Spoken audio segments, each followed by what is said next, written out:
덕트 설계 순서를 했어요. 제일 먼저 뭘 알아야 돼요? 풍량을 알아야 돼요. 손풍량. 풍량을 알고 중간에 이제 수치로 선정하고 그 다음에 경로, 덕트 경로 어디로 해야 될지 이런 것도 다 선정을 하고 이것저것 다 선정한 다음에 마지막에 이제 뭘 해요? 송풍기 선정이죠? 그래요, 안 그래요? 그래요. 네, 송풍기의 용량을 해서 송풍기를 선정을 합니다. 중간 과정에 이제 먼저 풍량을 알아야 되고 덕트의 경로나 뭐 기타 등등 방식 뭐 이런 것 등등을 다 결정한 다음에 그다음에 이제 마지막에 거기에 맞게끔 송풍기를 선정한다. 이 과정이 돼 있어요. 그래서 큰 틀을 먼저 잡고 뒤집박죽하지 마시고 이것도 나중에 이제 중간식으로 우리가 볼 거예요. 모의고사 과목별로 덕수반. 자 그리고 이제 두 번째 차근차근 한번 정리해보고요. 덕트 문제는 어차피 단원별 얘기에 문제도 나와 있는데요. 덕트를 치수를 결정하는 것이 있어요. 덕트 치수.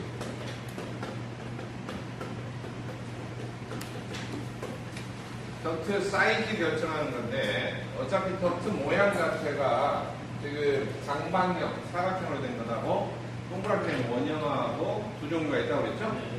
그러니까 장방형과 원형으로 이렇게 구분이 되어 있는데 장방형 뜻도 이야기했어요. 방형 그러면은 동서남북 방위 네 규탱이가 있는 모형 그 방형이라고 해요.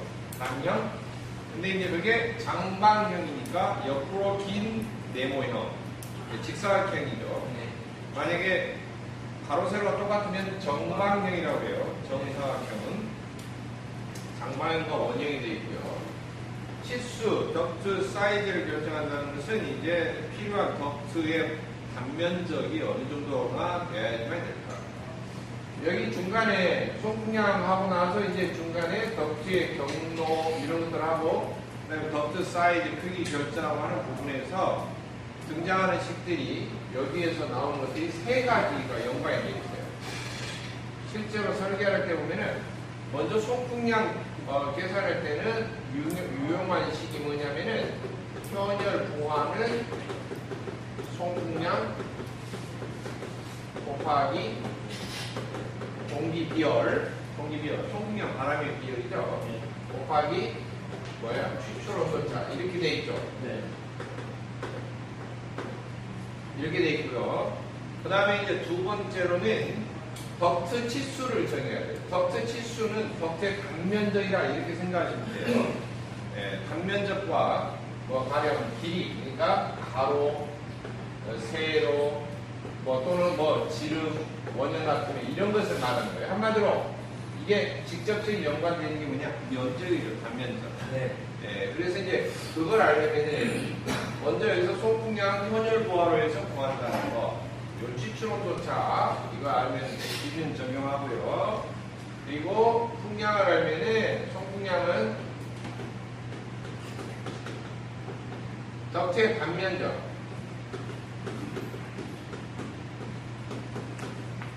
곱하기 뭐예요? 유속이죠, 유속.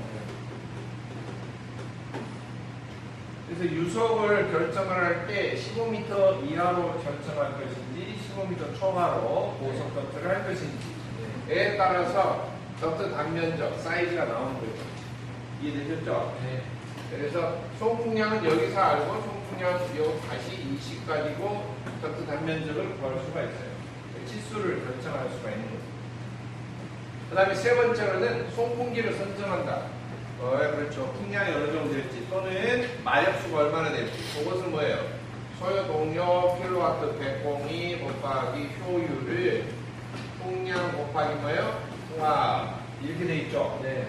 그래서 이 풍량은 이미 위에서 구했던 것이고 풍압은 취출구 모양에 따라서 얼마나 세게 뿜어야 될지 그게 적절할지 스무스하게 뿜어줘야 될지 아니면 세게 뿜어줘야 될지 요금에는 풍압이 있어요. 그것에 따라서 결정을 하면 돼요. 그러니까 사실 이걸 치수를 한꺼번에 한다. 저희가 계산기로 한다. 이제 보통 엑셀 같은 프로그램으로 넣어놓고 미리 함수를 입력을 해놔요.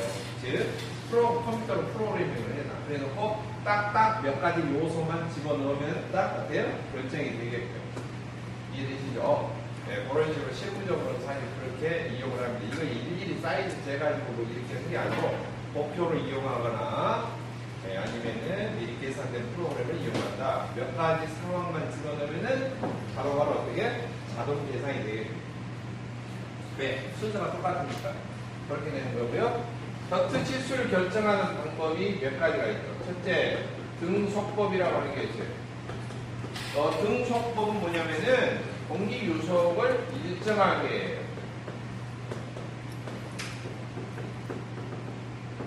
처음부터 끝까지 공기의 속도가 떨어지지 않도록 똑같은 속도를 유지하게 그렇게 설계를 하는 방법. 덕트 사이즈를 결정할 때요.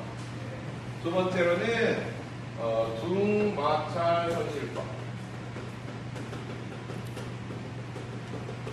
지금 덕트 관련 문제가 다른 배울 문제 273번부터 해서 계속 덕트 문제, 덕트의 종횡비, 덕트 시공, 290 뒤에까지 문제가 다 나와 있는데요. 295번까지가 계속 덕트예요. 덕트가 공조 설비처럼 조그만 소 단원처럼 덕트와 송풍기만 합하면은 제일 문제가 많다고 보시면 돼요. 공조에서 덕트하고 송풍기 관련 문제가 제일 많다. 단일한 개념으로 한 가지 개념으로는 제일 문제 문항수가 다양하게 나온다. 그렇게 보시면 되고 산업기사 기사에서도 덕트 이렇게 치수 결정하고 송풍기 선정하는 거 이거 자체가 주관식이 잘 나와요. 기사 2차 실기 주관식. 무슨 말인지 알겠죠? 네. 이런 것이 나오면 그것도 거의 15점, 20점 가까이 얘기했는데 이 한 문제 자체가 이 순서를 잘 이해를 하시면 그러니까 기능사에서는 종류 정도만 알면 되지만 산업기사에서는 좀 더 깊은 개념 어디에 어느 방법이 쓰이는가까지 기사 시험 문제에서는 그걸 직접 계산기로 어떻게 두드려서 결정하는 것까지 그렇게 조금 달라지는데 기본 개념은 똑같죠. 여러분이 배우는 것은 설명은 어때요? 똑같아요. 계산기를 두드려봤냐 안 두드려봤냐 그 차이만 있는 거예요. 차이점은. 등 마찰 손실법은 뭐예요? 여기 나온 대로 마찰 손실이 똑같게 마찰 손실이 똑같게 이 말은 덕트라든지 배관이라든지 어떤 유체가 흘러가잖아요. 그렇죠? 이렇게 흘러가면은 요 옆에 벽이 덕트 벽이 아무리 매끈하다 할지라도 부딪혀서 이렇게 부딪혀서 지나가면 사람 손도 이렇게 하면 손 뜨겁잖아요. 마찰되니까 그렇죠? 네. 그러면은 그 부분에서 에너지 손실이 생겨요. 이 에너지가 앞으로만 가는 에너지로 쓰인 게 아니라 마찰하면서 다른 형태의 에너지로 바뀌면 쉽게 하면 열로 바뀌잖아요. 그러듯이 다른 형태의 에너지로 전환이 된다는 것은 이 바람 자체가 갖고 있는 압력 에너지가 어때요? 손실이 되는 거예요. 그러니까 마찰 손실이라는 것은 벽에 이렇게 부딪혀서 마찰이 되면 그만큼 에너지가 마찰되는 만큼 에너지가 떨어져요. 무슨 압력 에너지가 다른 형태로 바뀌는 거죠. 물론 총체적인 에너지는 같지만 그러면은 계속 가면 끝에 가면은 힘이 빠져요. 압력이 뚝 떨어지는 거예요. 따라서 덕트를 통과를 할 때 바람이 입구는 빵빵했는데 출구까지 가면 어때요? 이게 흐물흐물해 이렇게 나오는 거죠. 네, 입구에서 막 이렇게 갔는데 출구 끝에 가면 압력이 떨어져 이렇게 나오면 안 되잖아요. 그래서 어느 정도까지 압력이 떨어지면 계속 1m 진행할 때마다 이것을 갖다 동일하게 해줘요. 동일하게. 그래서 그게 또 276번의 문제가 나와 있는데요. 276번. 일반적으로 등 마찰 손실법을 할 때는 0.08 내지 0.15mm AQ의 압력 손실을 유지하고 1m 진행할 때 이렇게 되어 있고요. 압력 손실이 크다라고 하는 건 조금 생각해 봐야 돼요. 0.08이 커요. 0.15가 커요. 0.15가 크죠? 네. 0.15가 크다는 말은 마찰이 심하다는 거예요. 마찰이 없다는 거예요. 마찰이 심하다는 거예요. 네. 마찰이 심하면은 많이 부딪힌다는 소리죠? 네. 많이 부딪히면은 소음이 어쩔까요? 많이 생길까요? 적게 생길까요? 바람이 통과하는 많이 생겨요. 그러니까 이것을 좀 생각해 보시죠. 0.08 정도 되면은 아주 조용한 거. 그러니까 소음 규제가 있는 거. 소음 규제가 있는 거. 조용히 해야 되는 거. 또는 방송실 같은 거. 또는 음악 감상실 같은 거. 이런 데 있죠. 소음이 잡음이 들어가면 안 되는 거. 그러면 마찰이 크다는 것은 막 바람이 지나갈 때 하지 않아요. 대간에 지나간다는 것은 탱크 올라가는 소리. 여러분 뒤쪽에서 이렇게 나온다는 소리인데 소음이 들어가면 안 되는 곳에서는 손실이 적게 소리가 나면 안 돼요. 손실이 적게 알겠죠? 네. 그런 데는 고속으로 쓰면 안 돼요. 되도록이면 어떻게? 그렇죠. 저속으로. 바람의 풍속이 적어야 돼. 그래야 마찰도 적고. 여러분 타이어가 달아질 때 정차에 있는 자동차가 타이어가 빨리 달아져? 고속으로 왔다 갔다 하면서 빨리 달아져? 네, 이걸 생각하면 돼요. 덕트에서 공기가 빨리빨리 지나가면 옆에 훑고 지나가는 속도가 빠를수록 마찰이 많아진다고요. 네. 쉽죠? 어떻게 아픈 약 먹어도 짝꿍?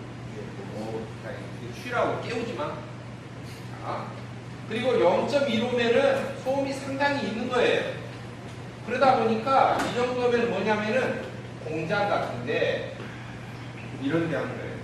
그러면 이타저타 없으면 뭐냐 표준으로 정해진 게 있어요. 원래 마찰 손실이 표준은 요 한 가운데야. 표준은 0.1 mm AQ 1m당. 여러분 밀리미터 AQ 단위 아시죠? 읽을 때는 AQ 이렇게 수직규 아니야? 수직규? AQ로 있는데 이게 원래 뜻은 뭐예요? 이게 뭔 뜻이라고 했어? 아쿠아예요. 아쿠아. AQ UA. 아쿠아. 아쿠아는 물을 나타내. 물로 또는 수용성의 그런 뜻이에요. 수용성, 물에 녹는. 그래서 아쿠아, 물처럼 되어 있는 스포츠 할 때 먹는 이온 음료다. 그래서 아쿠아리스. 아쿠아에 대한 이온 스포츠 음료. 다 붙이면 아쿠아리스 설명해야 되죠. 이거 선전해버리고 큰일나네. 저는 아쿠아리스 안 먹어요. 포트 먹어요. 스 안 먹고 포트 그것도 잘 안 먹어요. 술 드신 분이 한순간에 소주 한 잔, 술값이 없다. 그런데 10명이 가져와요. 술값은 없어. 2,000원밖에 없어. 3,000원밖에 없어. 소매점에서 한 병 사죠? 10명이 동시에 뿅 가는 거? 뭐예요? 포트나 이걸 사, 이온음료. 이온음료 사가지고 소주 섞어서 먹으면은 먹는 즉시 장에서 어때요? 거의 100% 흡수가 될 거예요. 이것이 몇 프로. 순식간에 뿅가버려요. 한 병을 먹어도 못 잊납니다. 잘못하면. 또 좋은 정보라. 이런 건 필기 안 해도 된다니까. 정말로. 정말. 따라서 밀리미터 AQ는 밀리미터 H2하고 똑같은 말이고 밀리미터 H2는 남녀 단위가 킬로그램 F 퍼 제곱미터하고 같다. 이건 기억하고 있어야 돼요. 네. 자, 그래서 이렇게 설계를 하는 방법입니다. 1m를 덕트가 진행할 때마다 요만큼씩 이내에서 압력 손실이 더 이상 압력 손실이 오버가 되지 않도록, 더 이상 많은 압력 손실이 생기지 않도록. 네, 알겠죠? 이 마찰 손실이라는 것은 어떤 거예요? 마찰에 의한 압력이 떨어지는 걸 말해요. 자꾸 이렇게 부딪히니까 어때요? 빵빵 일단 압력이 어쩐다고? 떨어진다고. 그럼 끝에까지 가면 어때요? 많이 떨어지겠죠? 네. 덕트 길이가 50m 있다 그러면 많이 떨어지겠죠? 100m 있다 그러면 많이 떨어지겠죠? 네. 이제 그렇게 진행을 하더라도 요만큼씩만 계속 일정하게 유지를 하는 거예요. 실질적으로 설계를 할 때 가장 많이 사용하는 덕트 설계법이 이거예요. 가장 많이 사용하는 거. 알겠죠? 네. 이것이 가장 많이 사용하는 방법이다. 나머지는 물론 방법은 있지만 현실적으로 등맞춤 손시법을 가장 많이 사용하는 방법이다. 잘 정리했고요. 세 번째로는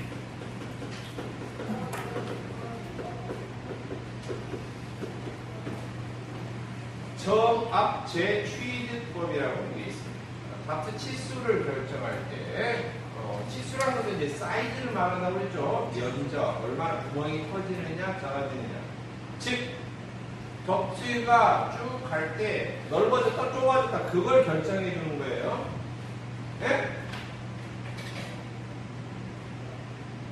아무 생각 없이 들으시면 안 되고. 자, 첨성에 설치되어 있는 덕트가 공조가 되어 있으면요, 덕트가 전부 다 같은 사이즈일까요? 계속 변화가 될까요? 변화가 돼요. 우리나라 도로가 깔렸는데요, 다 같은 사이즈예요. 다 변화가 있어요. 무엇에 따라서? 통행량에 따라서. 물론 통행량하고 관계없이 국회의원이 힘이 세면 도로 넓을 수도 있어요. 그렇죠? 네? 맞잖아요. 우리가 사는 동네에서는 겨우 포장대 국도가 겨우 2차선일 때, 모 동네에서는 농로가 2차선이었어요. 네, 뭐라고 이야기 못하지만, 그걸 이야기하는 게 아니고, 덕트는 공기가 통과하는 곳이에요. 근데 공기가 통과할 때, 뭔가 목적에 맞게끔 압력이 떨어지면 안 된다, 속도가 떨어지면 안 된다, 여러 가지 목적에 맞게끔 사이즈가 왔다리 갔다리 좁았다 늘렸다 빠졌다 좁았다 늘렸다 빠졌다 이렇게 변하는 거예요. 변하기 때문에 각각의 어떤 특징을 유지를 시켜줘야 돼요. 등 마찰 30번 기본으로 삼는다는 것은 1m, 1m 진행할 때마다 요만큼씩은 압력이 떨어지면 안 된다라고 기본 베이스를 깔아주는 거예요. 근데 재밌는 것은 덕트에서 압력이 두 종류죠. 벽으로 미는 압력이 있고요. 앞으로 쏘는 압력이 있어요. 맞죠? 예. 앞으로 쏘는 압력이 뭐예요? 여러분들이 용어를 이해하기 위해서 제가 자세히 설명하는 거예요. 아무 여러분 인터넷 자료나 책 구조가도 없어. 그러니까 잘 들으시면 돼요. 예. 어차피 동영상 올려주면 그거는 조퇴하고 어렵다 그러면 안 되고. 옆으로 미는 게 뭐라고? 정압이에요. 자꾸 여기 정압 이렇게 나오는데요. 정압하고 동압하고 바뀐 것이 전체 압력이에요. 전압이에요. 네. 송풍기가 불어 넣어줘야 되는, 송풍기가 감당해야 될 압력은 동압만 신경 쓰면 안 돼요. 정압까지 합해요. 송풍기가 감당해야 될 풍압이라고 하는 것은 전압 위주예요. 그런데 덕트를 사용할 때 이용하는 것은요, 동압은 앞으로 쏘는 속도에 주로 관련이 되고요. 속도. 동압은 뭐예요? 움직일 동자죠? 네. 움직일 동자. 이거 속도예요, 속도. 앞으로 유속에. 정압은 어디에 관련이 있냐면은, 중간중간 덕트 가면 천장에 뭐가 있죠? 뭐가 있어? 추출구에서 쏟아내는 압력과 연관이에요. 저감이 약하고 앞으로만 빨리 가면은 여기다 구멍 뚫어놔도 잘 안 나와.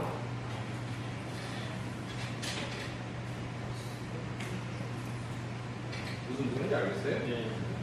옆으로 미는 힘이 세야지 중간중간에 이렇게 덕트에다 구멍을 뚫어서 추출구를 달아놓으면 바람이 나오는 압력이 세지는 거예요. 이해가 안 돼. 덕트 끝에가 이렇게 추출구가 이렇게 달리는 게 아니고요. 네. 네? 그런 게 아니기 때문에, 그러니까 이 사이드로 미는 압이 어느 정도 유지가 돼줘야지만이 추출구에서 나올 때 공기의 풍량이 일정해요. 가령 버스 줄기가 들어왔는데 여기는 정압이 세요. 처음에 정압이 뚝 떨어졌어. 그러면 추출구가 바람이 옆쪽만 나와, 저쪽은 하나 나와. 무슨 뜻인지 이해되죠? 예.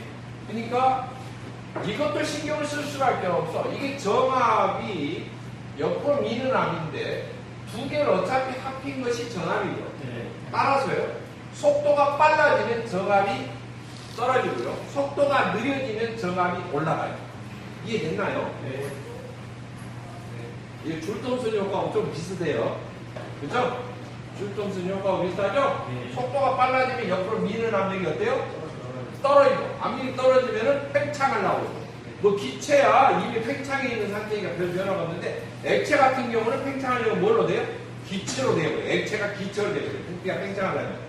근데 열을 공급해갖고 따뜻하게 열을 흡수하면서 팽창을 하면 자연스러운데 열을 주지도 않고 단열 상태로 팽창을 하라고 하니까 자기 내부 에너지를 소모하면서 어거지로 부피가 늘어나니까 온도가 떨어지죠. 결론적으로. 네. 부피는 늘어났는데 이게 줄선수 효과잖아요. 네. 그러니까 단열 팽창할 때는 원래 원칙인 거예요. 속도가 확 빨라져 버리니까 단열 팽창이 일어나는 거죠. 네. 속도가 확 빨라지게 만드는 인위적인 장치가 뭐예요? 저축 장치, 줄여주는 장치. 네. 반면적으로 줄여주는 거. 네. 전기공학도 이게 연관이 되어 있잖아요. 과학적인 원리는 어차피 똑같아요. 말 되게 복잡해요. 따라서 속도가 올라가면은요 정압이 어떻게 해야 돼요? 떨어져. 맞죠? 속도가 올라갔다는 말은 좁아졌다는 거죠? 네. 그래야 한 거예요? 예. 좁아졌다. 뭔가 틈새에, 그냥, 갑자기 좁아졌어. 그냥 통로가. 네, 그럼 속도가 슉 하고 지나가는 거죠? 대신에 옆으로 미는 압력이 어때요? 떨어지는 거죠. 근데 반대로 속도가 느려지면 어때요? 정압이 어때요? 증가해요. 이게 뭐냐? 갑자기 쫄아드는 부분들이 있어요. 갑자기 쫄아드는 부분. 예를 들면 이제 뭐 분기 덕트를 갖다가 가지치기 알겠죠? 가지 뻗어. 옆으로 이렇게 뻗으면 이건 분기라고 해요. 덕트 분기를 시키면은 가지를 뻗으면요 그 자리에서 속도가 어때요? 좀 떨어져. 속도가 정체가 돼요. 속도가 떨어지면서 정압 부분이 어때요? 올라가. 이 정압이 올라간 부분을 나중에 보면은 등 마찰 손실법에 1mm 1m 갈 때마다 압력이 떨어지면 안 된다고 했죠? 네. 유지가 돼야 된다고 했죠? 네. 여기에다가 보충을 시켜서 활용을 해요. 여기서 분기를 하거나 뭐를 하거나 할 때마다 네? 여기서 정압이 올라가는 이 부분을 덕트 분기 시 정압이 올라가는 부분을 어때요? 활용을 해요. 여기다 계산해요. 압력이 떨어져서 보충이 돼요. 가령 2m 진행하면은 1m 진행하면 0.15가 넘어가면 안 되는데 넘어가 버렸어. 근데 어디서 압력을 보충할 방법이 없어. 그럴 수가 있잖아요. 어디서 거기서 압력을 보충해요? 선풍기를 중간에 또 달 수도 없고 그렇잖아요. 네, 그런데 이제 속도가 지연이 되면서 옆으로 미는 정압이 늘어나는 그 압력 상승하는 부분을 어때요? 활용을 해서 저희가 보태를 계산을 할 때 이것을 이제 정압 재취득법이라고 하고 이것은 이제 미세한 계산 이것을 갖다 좀 보완해주는 쪽으로 그렇게 계산이 됩니다. 네 번째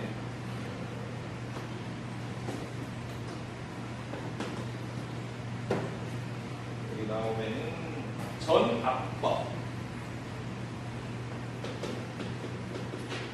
여러분 책에 해설이 안 나오는데 전압법. 예. 각 호출구에서 전체 압력이 전압이 일정하게 설계하는 것을 말해요. 각 호출구 구멍마다 전체 압력을 계산해 공압, 전압을 다 계산해야죠. 그 전압이 다 일정하게 분배가 되도록 그렇게 계산을 한다. 근데 이제 복잡해요. 이렇게 하면. 압력이 똑같으려면은 멀리 가면 갈수록 박스 줄기를 어때요? 쪼려주고 막 하면서 다 사이즈가 변화가 너무 심하기 때문에 사실 아주 복잡한 방법이 되고 기본적으로는 등 마찰 손익법으로 그냥 이렇게 부드럽게 하고 설계를 해서 압력 손실이 너무 많이 되거나 표준치 오버가 되면은 중간중간에 속도를 떨쳐주는 부분을 만들어요. 속도 떨쳐주는 부분이라고 하는 것은 이렇게 분기한 부분도 있지만은 인위적으로 속도를 떨친다고 해서 덕트를 확대를 하는 걸 말해요. 덕트가 확대가 되면 어떻게 돼요? 네? 덕트가 확대가 되면 속도가 떨어지죠? 네. 떨어지면서 어떻게 돼요? 그러면서 압력이 저기 올라가요. 이해되시죠? 네. 자, 그래서 이제 요 부분을 덕트가 확대됐다고 했는데, 치수 결정 말고 덕트의 확대 축소를 한번 보도록 하겠습니다.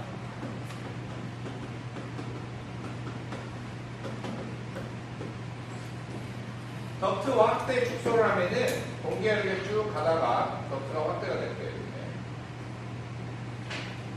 그래가지고 다시 이제 조라를 이쪽은 확대라고 그러고 뭐예요? 확대죠?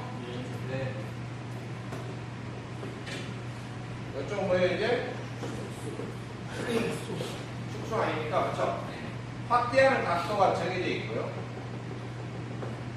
축소하는 각도가 정해져 있어요. 네? 여기서 요 각도를 재나 여기서 요렇게 하고 요 각도를 재나 똑같아요. 평행에서 이렇게 된 각도가 똑같아요. 요 각도. 확대는 15도 이하. 축소는 30도 이하. 15도와 30도로 이렇게 대략적으로 규정이 되어 있습니다. 알겠죠? 네. 15도, 30도. 그 다음에 만약에 여기서 그냥 덕트가 빵 뚫린 거고요. 이 확대되는 중간에다가 뭔가 코일이 들어가 있다는 제열 코일 말이에요. 제열 코일. 중간에 공기가 식을 너무나 차가워지면은 추출 전에 제열 코일을 달아서 제열식으로 한다고 그랬죠. 네. 단일 덕트 정풍량 방식에서 그렇게 한다고 그랬죠. 네. 기억나시죠? 네. 네. 그런 방식일 때는 중간에 장치가 설치될 때는 그 장치로 인해서 압력 손실이 많이 생기겠죠. 그래요, 안 그래요? 네. 장치로 인해서 장치가 딱 버티고 있으면 그 막 사이를 삐집고 들어가려면 마찰 손실이 많이 생겨서 압력이 많이 떨어지겠죠. 네. 왜? 압력이 많이 떨어지면은 정압을 보충을 해줘야 돼요. 맞죠? 그런가요? 정압을 보충을 해줘야 돼. 압력이 떨어지면 안 돼. 왜? 끝까지 추출할 때까지 정압이 유지가 된다고 했죠? 네. 추출하는 압력을 유지해줘요. 그러면은 어떤 장치가 중간에 막 장애물이 있으면 압력이 심하게 떨어질 거 아니에요? 마찰이 돼서. 네. 따라서 정압이 떨어지는 만큼, 압력이 떨어지는 만큼 덕트 확대를 더 어찌해야 돼? 많이 해야 돼. 아시겠죠? 더 어찌해야 된다? 많이 해야 돼. 그래서 장치가 설치될 때는 확대 각도가 더 커져요. 왜? 더 커진다는 것은 속도가 더 많이 떨어져서 압력 보충이 더 많이 되는 거예요. 그래서 이렇게 됩니다. 그냥 단순하게 암기하는 것보다 왜 그렇게 각도가 늘어졌는가 이거 보면 돼요. 장치가 이렇게 중간에 이제 표시가 이렇게 놓으면 장치예요. 알겠죠? 네. 속에가 이제 중간에 뭐 제열장치나 이런 게 있으면 공기가 통과할 때 더 많이 확대되죠. 이걸로 인해서 압력 손실이 더 많이 생기기 때문에 더 많이 확대가 되면 속도가 더 떨어지고 정압이 더 많이 더 늘어나게 돼요. 이건 이제 출구. 자, 이럴 때는 늘어나는 것이 30도 이하예요. 30도. 15도가 아니라 2배예요. 예전에 축소하는 것은 이제 합힌 거예요. 그다음에 60도까지 아니고 몇 도? 45도. 60도면 이제 이렇게 꺾어져버린 거죠. 네. 이렇게 하냐 아니고 45도 넘어가면 안 되고 45도이야. 그래서 덕트 확대 축소는 이 자체로도 이 각도를 물어보는 문제가 간혹 나옵니다. 아무도 장치가 없으면 일반적으로 15도에 30도. 장치가 있으면 이쪽은 딱을 30에 45도. 45도 이상 이렇게 급격하게 세워주면은 너무나 마찰이 이제 심해지고요. 자, 책의 교재에 보면은 여러분 본문의 내용에 보면은 311페이지, 12페이지 내용이 있을 거예요. 311페이지, 12페이지 내용에 좀 수치를 좀 수정을 하시죠. 못하고 311페이지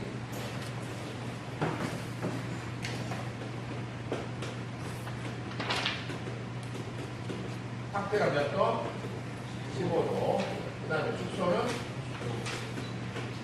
30도 이하로 동그라미 요건 311페이지